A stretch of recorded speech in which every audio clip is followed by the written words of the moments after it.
Bismillah ar-Rahman ar-Rahim. Hello, Lefanofil. Hello again and again. My name is Amin. I am a medical student. Today we were discussing. On continue notre série de cours concernant l'endocrinologie. On va parler des complications aiguës du diabète. Donc, on va s'intéresser sur les complications aiguës.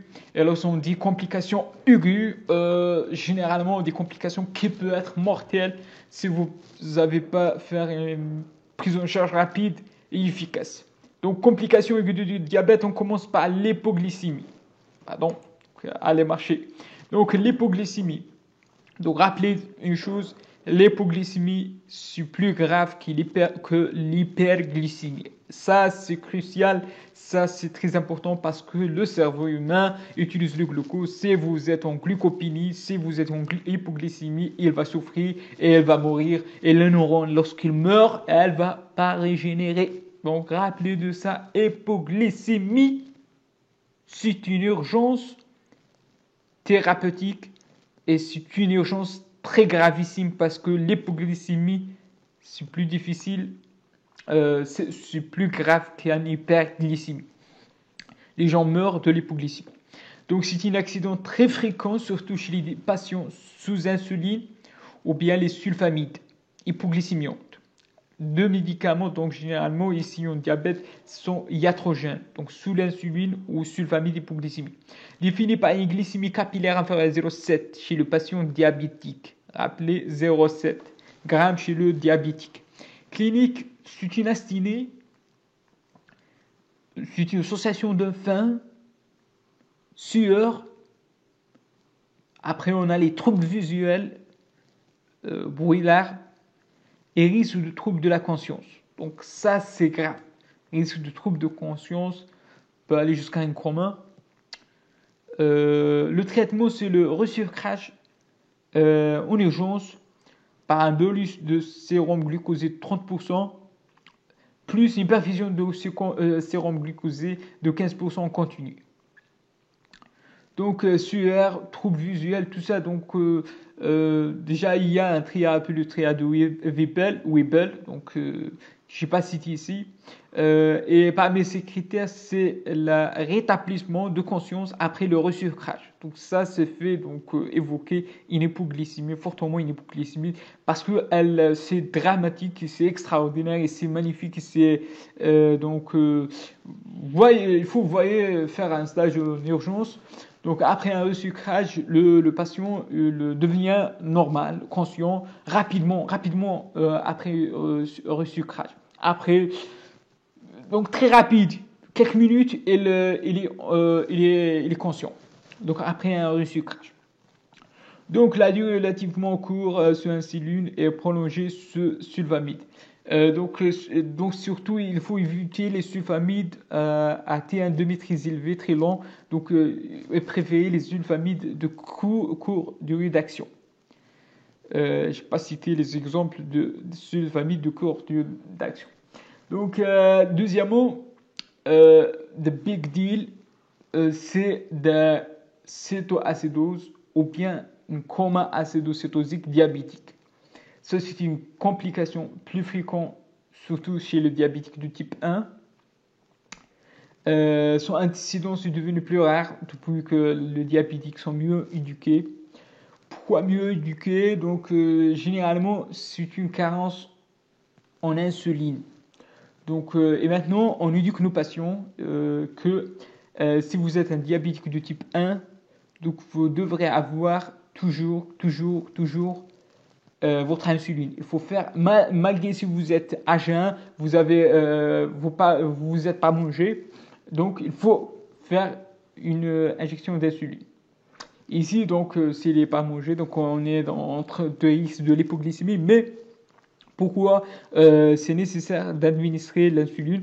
Parce que l'insuline n'est pas seulement hypoglycémiant, c'est-à-dire agir lorsqu'il mange, il va diminuer le glucose sanguin. Non, mais il est aussi inhibant la lipolyse et la libération des corps cétoniques. Donc, c'est très important l'insuline pour inhiber la lipolyse. Donc, ça, c'est ce qu'on recherche pour inhiber la lipolyse. Donc, on injecte l'insuline tous les jours, donc à vie. surtout, même si vous sautez un repas, donc il faut avoir votre dose d'insuline. Mais il s'agit encore d'une complication exceptionnelle, non exceptionnelle, parce que c'est le cas pour 10 000 diabétiques, donc c'est très fréquent dans les populations occidentales. Grave et parfois mortelle, elle observe dans 90% des cas dans le diabétique de type 1. Donc, parce que c'est un sujet qui est insulinodépendant, insulinopénique. Donc, il n'y a pas d'insuline chez le diabétique de type 1, généralement. Donc, elle risque d'avoir une libération du corps cétonique. Donc, la physiopathologie, c'est une hyperglycémie. Et la production anormale de corps cétonique résulte de l'insulinopénie absolue ou relative, ce qu'on entraîne. Donc, généralement, c'est l'insulinopénie, donc on n'a pas de l'insuline. Donc le corps pense stupidement qu'il y a un manque de glucose. Mais en réalité, on a le glucose, mais il n'entre pas dans le tissu généralement musculaire et adipeux, donc le glucose n'entre pas. Le corps essaie d'avoir une autre source d'énergie, donc il va libérer les hormones de stress, la GH, le cortisol, l'adrénaline, donc pour essayer d'augmenter, de chercher une source d'énergie. Et va donc directement libérer les corps cétoniques, donc libérer les triglycérides au niveau des adipocytes qui vont transformer au niveau de foie, au niveau hépatique, en corps cétonique. Donc cette carence ou insulinique ou cette insulinopénie, c'est la cause principale. Donc une augmentation de la production hépatique de glucose, donc parce que on a les hormones de contre-régulation, c'est c'est le glucagon, le glucagon, l'adrénaline, la cortisol, la GH. Donc, au niveau hépatique, elle va augmenter la néoglycogénèse, donc qui va aggraver la situation, donc encore et aggrave l'hyperglycémie. Donc, une non-utilisation périphérique de glucose par les tissus insulinosensibles, parce qu'on n'a pas de l'insuline, donc cette glucose libérée par le foie, elle reste dans le sang. Et on a une lipolyse massive qui libère les quantités des acides gras qui vont synthétiser les corps cétoniques, l'acidoacétate et bêta-hydroxypurétate, et cétate et acétate qui vont libérer des H+, des protons. Donc rappelez de ça, acétoacétique, acétate et bêta-hydroxypurétate par le foie. Donc cette libération ionisation des acides cétoniques entraîne une accumulation des ions H+ et une acidose métabolique. Donc ça, c'est une acidose métabolique et l'acidose qui va être grave, il peut aller jusqu'à un coma comme j'ai dit.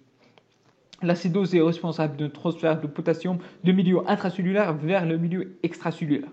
Donc le proton, elle va donc entrer vers le cellule et va être échangée par un potassium, et le potassium sort et qui va donner une impression d'une hypercalémie, mais c'est pas une hypercalémie, mais en réalité on a une déplétion potassique globale.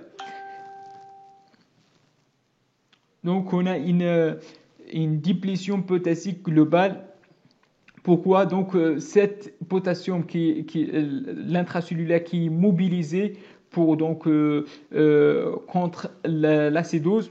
Donc cette potassium qui est mobilisé de l'intracellulaire vers l'extracellulaire, elle est dans le sang, mais en réalité on a une hypocalcitémie, c'est-à-dire au niveau de l'intracellulaire on a une diminution de potassium. Mais on a une hypercalcémie au niveau sanguin, au niveau de l'extracellulaire. Et cette hypercalémie cette hypercalémie au niveau de l'extracellulaire va être perdue définitivement par le corps, soit par une fuite urinaire, soit par un vomissement qui sont fréquents dans l'acidocétose, vomissement, nausées, vomissement, donc qui vont être perdus, ces déplétions potassiques. Rappelez de cette déplétion potassique parce que on a une hypercalémie qui est fausse. On peut dire que c'est une fausse hypercalémie parce qu'en réalité on a une déplétion potassique globale. Donc comment on traite cette déplétion potassique? Parce qu'on a perte urinaire, perte digestive. Donc bien sûr, on va le traiter par l'insuline. Et lorsqu'on traite cette déplétion potassique, il faut être très prudent parce que si on va donner de l'insuline, des bolus de l'insuline, donc qui sont au résultat dans l'entrée de potassium qui est dans l'extracellulaire, tout le potassium extracellulaire va entrer vers la cellule qui est normalement, mais c'est se produit rapidement, c'est le potassium entre rapidement vers les cellules, donc qui peut causer donc une hypocalcémie, et cette hypocalcémie qui peut être mortelle.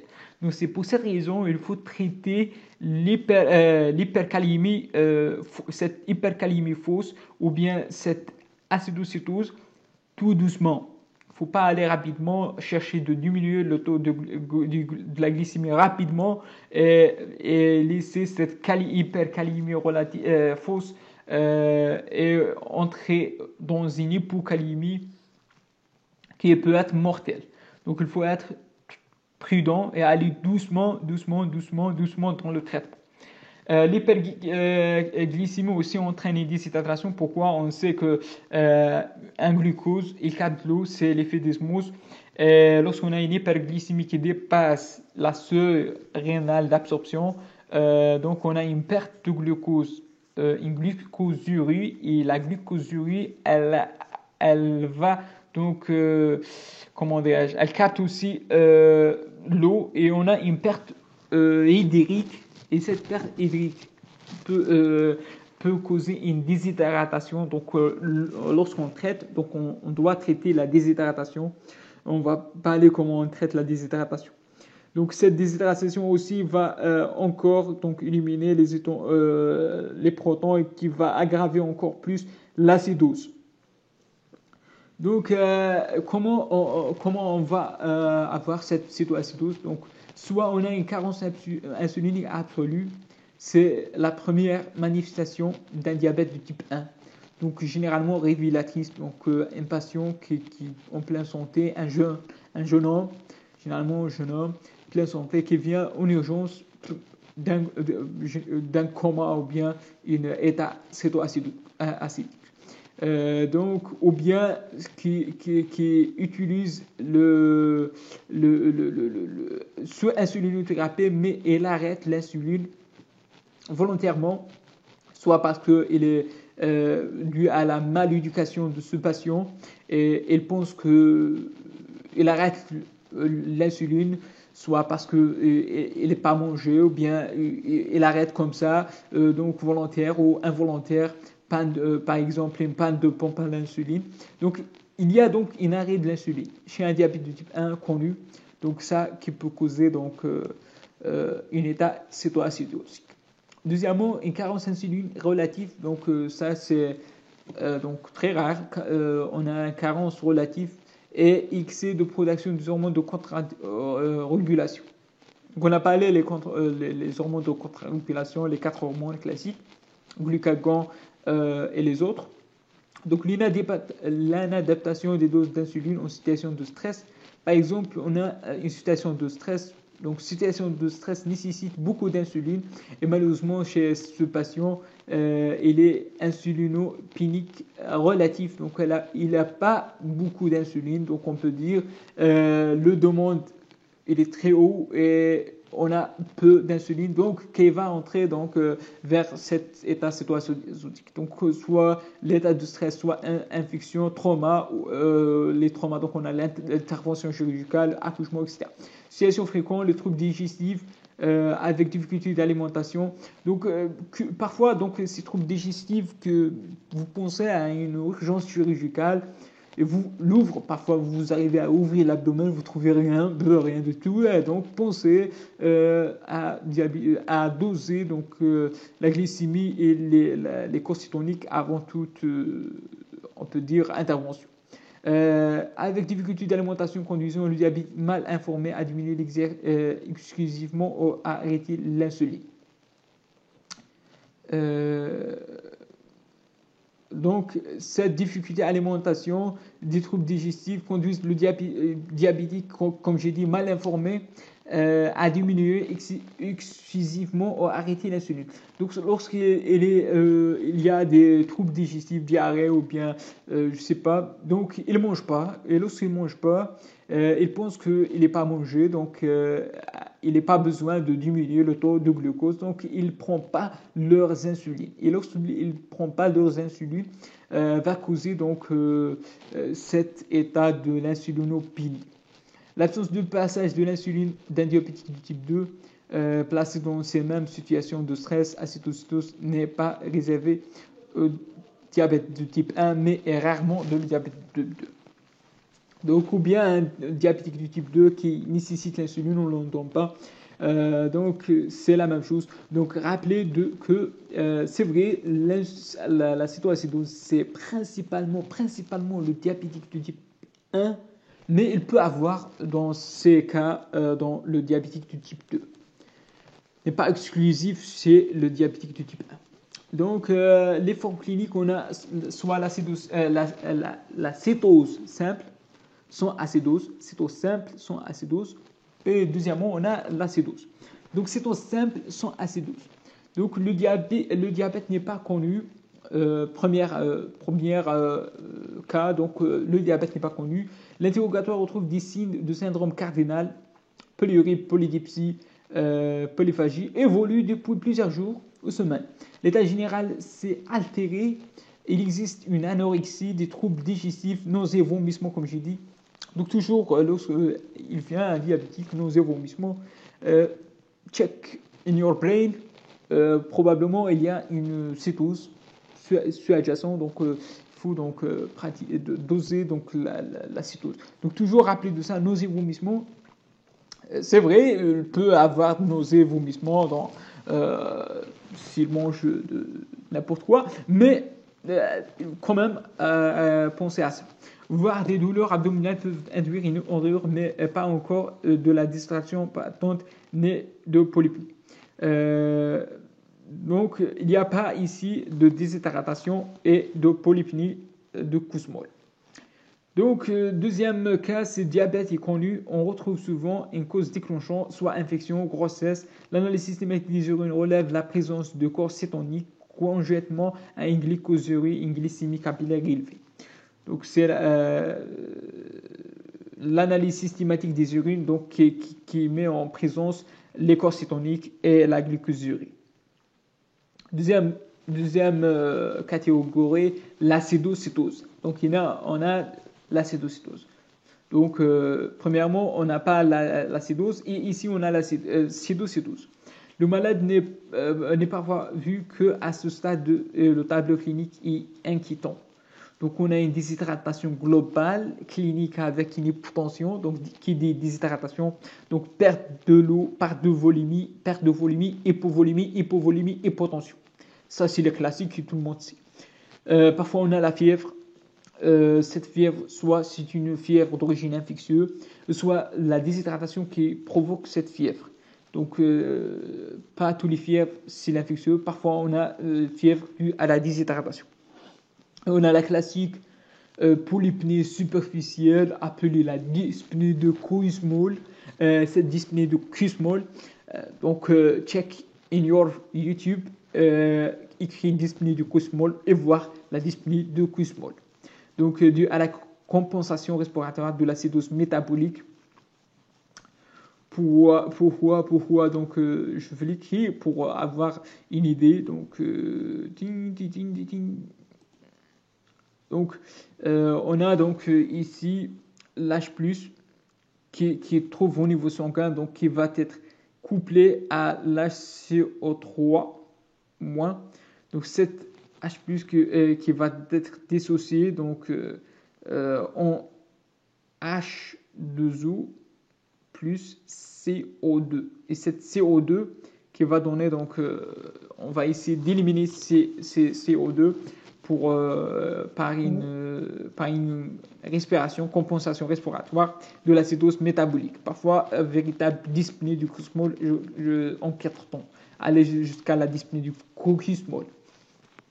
Et on a l'odeur acétonique de la haine, odeur de pomme, donc cette odeur caractéristique de l'acidocétose.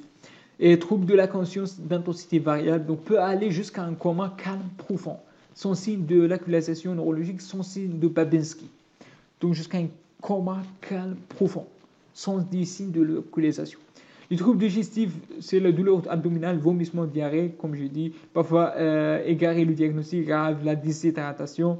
Donc ça, égarer le diagnostic, donc peut aller jusqu'à opérer. Donc il faut toujours penser à ça. Douleur musculaire, voire crampes liées à l'acidose métabolique. Des douleurs musculaires, les crampes qui sont liées à l'acidose. Prise en charge. Conduite atténuée. Prise en charge, premièrement, c'est faut réanimer les troubles hydroélectrolytiques. Donc, on donne le sérum salé, donc sérum salé isotonique, donc sérum physiologique, 1 litre par heure, donc tout doucement, durant les 2 à 3 premières heures.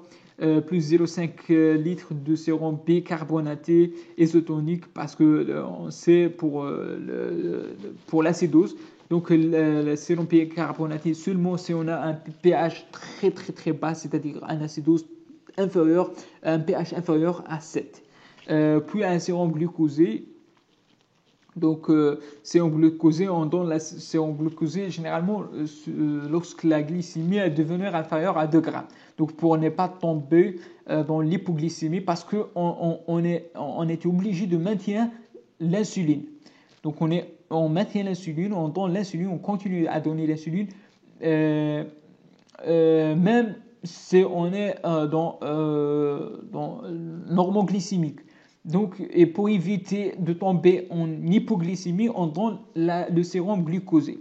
Donc, on est obligé de continuer l'insuline jusqu'à la normalisation donc, et l'absence d'acétose. Donc, je vais vous parler de ça. Donc, la quantité globale de liquide apporté est de 5 à 6 litres pour les premières 24 heures. Donc, de sérum de réhydratation. Donc, l'apport de calcium. KCl immédiate 2 à 4 grammes mais pas plus de 2 grammes par heure même si la calémie est normale. Même si la calémie est normale, en réalité elle n'est pas normale comme j'ai dit parce que la calémie intracellulaire est diminuée. Donc sauf s'il existe des signes de l'hypercalémie à l'ECG. Donc lorsqu'on a une hypercalémie à l'ECG, donc l'apport sera alors reporté de 2 à 3 heures. Donc généralement immédiatement, mais si on a des signes à le sujet d'hypercalémie, donc on reporte à 2-3 heures. En fonction de la surveillance ionique et de l'électrocardiographie. Donc rappelez de ça, l'apport de calcium de 2 à 4 grammes. Donc il ne faut pas aller au-dessus de 2 grammes pour ne pas tomber en hypercalémie.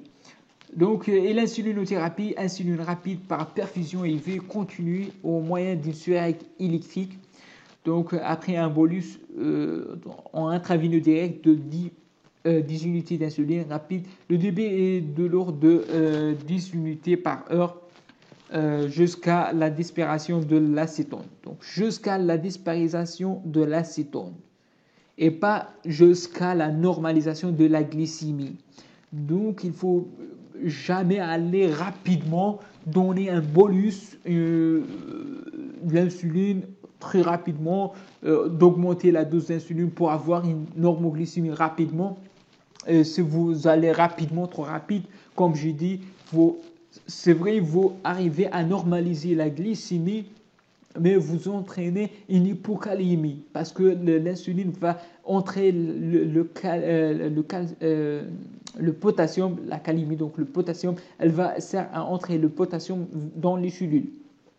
Et si vous allez rapidement, donc vous entrez tout le potassium dans les cellules et vous risquez d'avoir une hypocalémie. C'est vrai, vous arrivez à normaliser la glycémie, mais avec un patient qui meurt.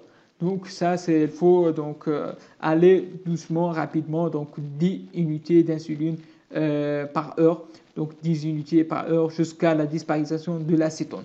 Et comme j'ai dit, si vous allez donc chaque heure donner 10 unités, et vous risquez d'avoir une hypoglycémie parce que on n'a pas une disparition de l'acétone, on est obligé de continuer. Donc on peut ajouter, comme j'ai dit, le sérum glucosé. Donc on donne la sérum glucosé à 5% pour ne pas tomber dans l'hypoglycémie. Donc, et bien sûr, il ne faut jamais oublier de traiter la cause déclenchante. Donc, ça, c'est la complication la plus comment dirais-je, la plus lourde, aiguë et parfois mortelle. Donc, il faut traiter donc tout doucement. Réanimation, après insulinothérapie et surveillance et potassium. Donc, sumifier le rapport de potassium tout doucement. L'hyperglycémie donc c'est la troisième chose, c'est l'hyperglycémie hyperosmolaire. Donc c'est une hyperosmolaire. C'est très hyperosmolaire, on va le décrire. Généralement c'est le diabète de type 2 gravataire qui n'arrive pas à boire de l'eau. Lorsqu'il ne boit pas de l'eau, le glucose il s'élève au niveau sanguin et qui peut causer un coma hyperosmolaire. Le patient peut en faire être conscient, se définit par une hyperosmolarité supérieure à 350 millimoles. Donc l'osmolarité normale, si vous vous rappelez, donc normale c'est 280, donc 280, donc ça c'est normal. 290. Mais s'élève jusqu'à 350, donc une glycémie supérieure à 6 grammes théoriquement, donc théoriquement sont cétose. Donc on n'a pas ni cétose ni acétose. Ça qui diffère par l'acétocétose précédente.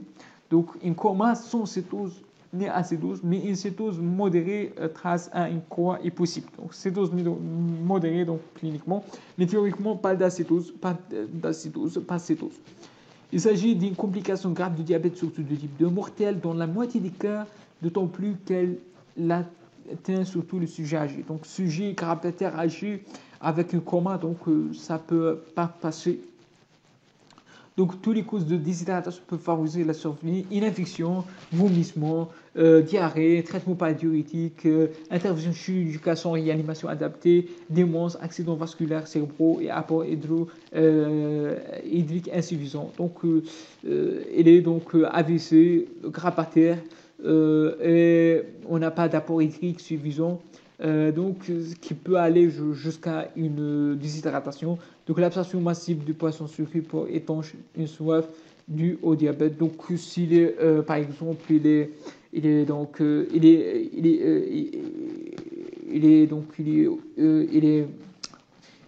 dans un état de soif et pour calmer cette soif, il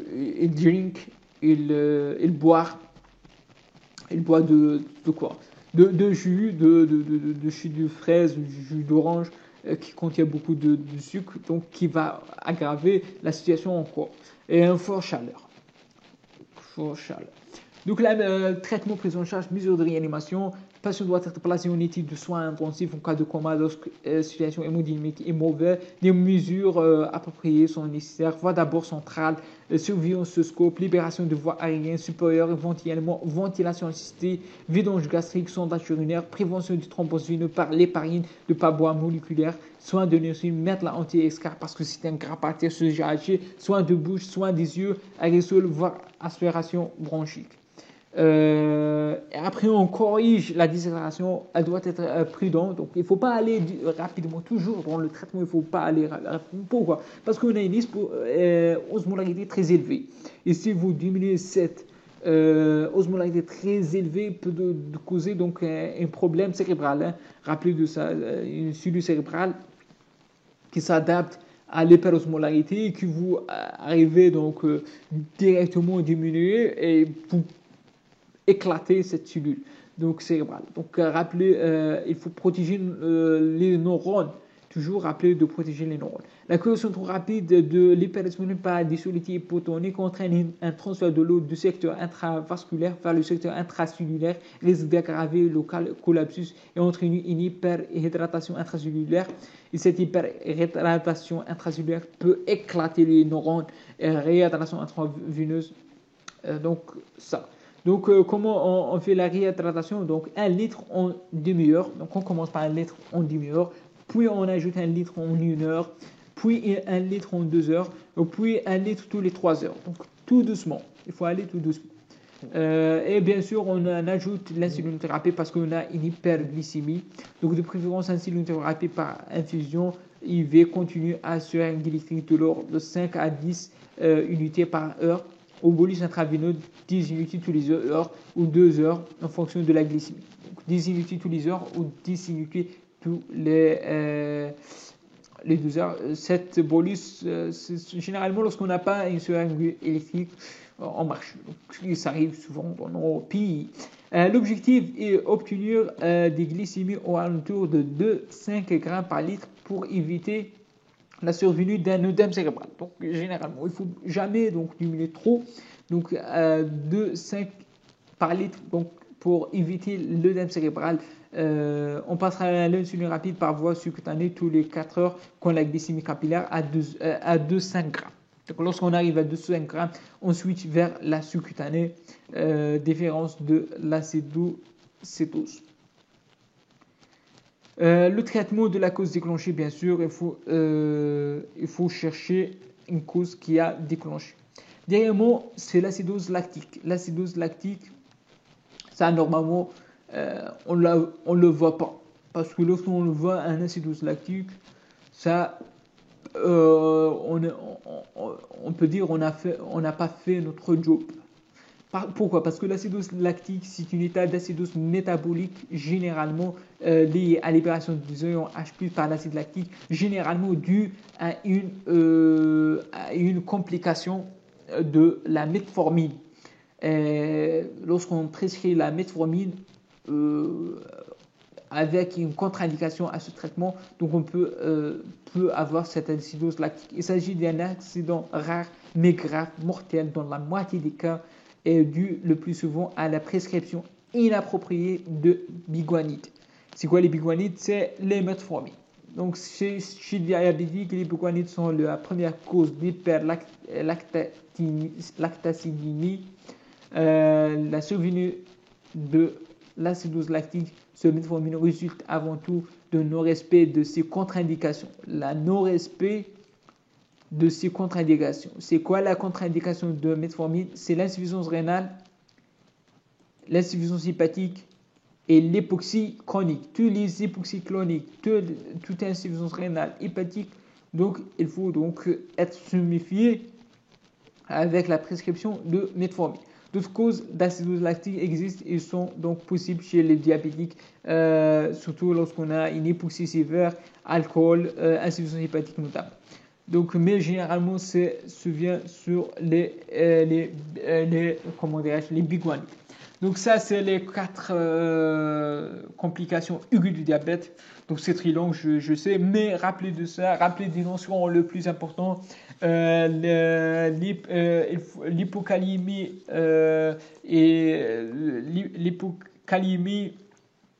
et l'apport de potassium qui doit être et la correction qui doit être toujours progressive et pas trop rapide et progressive et efficace, et une prise en charge donc rapide pour diminuer bien sûr les risques et le resucrage rapide en cas de l'hypoglycémie, aussi pour éviter les séquelles neurocérébrales. Donc, et enfin, je veux remercier pour votre attention. N'hésitez pas de cliquer